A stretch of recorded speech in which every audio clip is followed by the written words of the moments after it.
Welcome to Luca is a Billionaire, where the only thing I invest in is your answers. You start now. Shut off the inlet and relieve pressure so fluid won't surge. This protects you and the pump. Once drained, verify the pump outlet diameter and choose the correct check valve size. Fit matters to prevent leaks and cavitation. Make sure adapters match threads. Use Teflon tape on male threads to seal. Begin by loosely fitting the valve to confirm orientation. Arrow must point away from pump, so flow stays forward and the unit primes correctly. Once done with prep, wrap 3 to 5 turns of Teflon tape clockwise on the threads and add sealant if the manufacturer recommends it. This prevents seepage. Thread the check valve onto the outlet, keeping the arrow aligned with flow.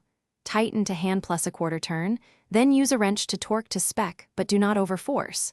Over-tightening can warp seats. Make sure you support the piping and pump so the valve isn't bearing weight. Vibration and misalignment cause leaks and premature failure. After installation, slowly reintroduce flow and watch the joint for leaks. You want a steady prime without hammering or chatter.